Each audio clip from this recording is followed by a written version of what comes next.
네, 안녕하세요. 생등심입니다.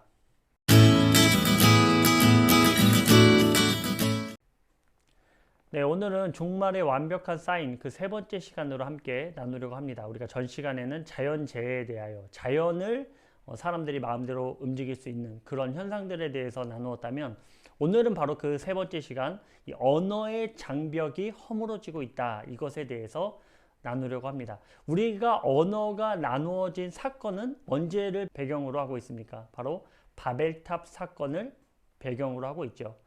바벨탑 사건에 사람들이 모여서 이 홍수를 대비해서 탑을 높게 쌓는다면 하나님의 위치까지 우리가 올린다면 이 심판에 대해서 하나님의 심판을 무력화할 수 있을 것이다 라는 사람들의 착각에서부터 시작된 것이 바로 바벨탑의 사건입니다. 하나님은 이 사건을 보면서 이렇게 말씀하시죠. 창세기 11장 우리 잠깐 말씀 보도록 하겠습니다. 1절입니다. 온 땅의 언어가 하나요 말이 하나였더라. 이에 그들이 동방으로 옮기다가 시날 평지를 만나 거기 거류하며 서로 말하되 자 벽돌을 만들어 견고히 굽자 하고 이에 벽돌로 돌을 대신하며 역청으로 진흙을 대신하고 또 말하되 자 성읍과 탑을 건설하여 그 탑 꼭대기를 하늘에 닿게 하여 우리 이름을 내고 온 지면에 흩어 짐을 면하자 하였더니 여호와께서 사람들이 건설하는 그 성읍과 탑을 보려고 내려오셨더라. 여호와께서 이르시되 이 무리가 한 족속이여 언어도 하나이므로 이같이 시작하였으니 이후로는 그 하고자 하는 일을 막을 수 없으리로다.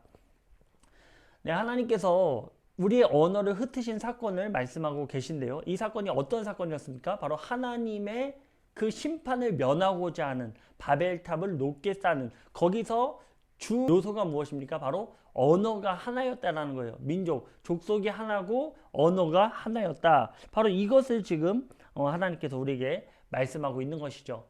근데 여기 재밌는 것은 이 시날 땅에 대해서 나오는데요. 이건 바벨론 국가에 대해서도 이 내용에 대해서 다니엘서에 시날 평지가 나오죠.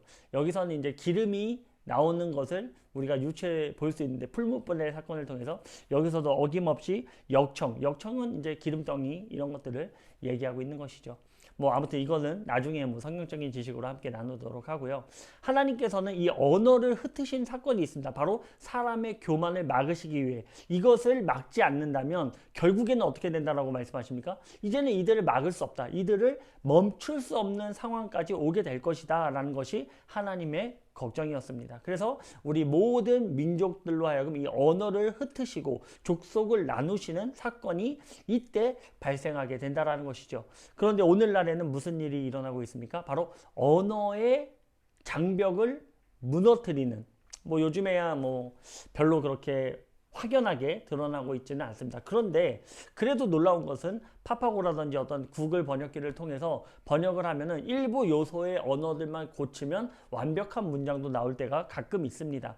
이런 것들이 이제는 가능한 시대 가운데 놓여졌다라는 거예요. 그래서 방송에서도 뭐 은연중에 외국인하고 소통하는 부분에 있어서 핸드폰을 스마트폰만 있으면 그 언어를 서로 의사소통이 가능하게끔 그렇게 대화하는 모습들을 우리가 볼 수 있습니다. 지금이야 뭐 거의 초창기라고 볼 수 있지만 이런 기술들이 나날이 발전되고 뭐 제가 한 다큐멘터리에서 보니까 사람들의 대화가 없어질 것이다. 왜 없어지냐? 바로 텔레파시를 통해 사람들의 뇌 안에 있는 칩의 그 텔레파시들을 통해 그 언어의 순환이 자연스럽게 이루어질 것이다. 모든 생각들이 소통이 되게 될 것이다. 뭐 이렇게 얘기하고 있는데요. 뭐 이런 일들은 나중에 짐승의 표를 더하면 뭐 얼마든지 가능한 그런 기술이다라고 생각됩니다. 결국 무엇입니까?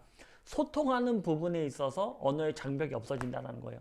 이것은 하나님이 언어를 흩으신 사건을 다시 되돌리는 사건으로 인간들이 그 영역을 또 침범하는 것들로 우리가 간주해 볼 수 있는 것입니다. 이제 자연의 재해를 넘어서 자연을 움직이는 그 힘을 넘어서 이제는 언어를 통합하고자 하는 제가 예전에 나눈 GPT-3에 대해서도 나눴는데요. 그 AI의 습득 과정이 굉장히 빠릅니다. 한 해 한 해가 굉장히 다르게 움직이고 있다는 것이죠.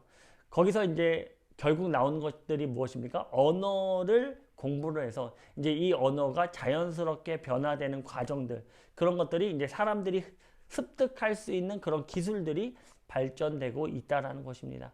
우리가 뭐 이런 현상들을 보면서 뭐 그냥 뭐 자연스럽게 일어나는 현상이지라고 생각하는 것이 아니라 바로 하나님의 영역, 하나님이 흩으신 것들을 우리 인간들이 모든 것을 다시 하나님이 싫어하시던 옛 모습, 교만의 위치로 올라가려는 그 모습으로 지금 돌아가고 있다는 것.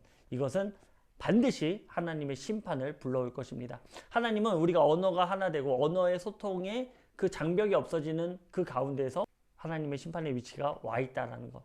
결국 이런 시대를 우리 인간들이 바라보고 있다면 그 큰일이 일어나기 전에 하나님은 반드시 심판하실 것입니다. 지금 심판의 많은 요소들이 집합되고 있어요. 굉장히 더해지고 있습니다. 전염병의 사건. 하나님은 심판의 메시지로 항상 주시는 말씀이 있어요. 무엇입니까? 칼과 기근과 전염병. 칼은 전쟁을 나타나고요. 기근은 이제 자연재해, 그리고 전염병. 뭐 전염병은 오늘날. 지금 오늘날에 굉장히 부합한 내용들이 성경에 자세하게 기록되어 있습니다. 정말 나눌 것이 많습니다.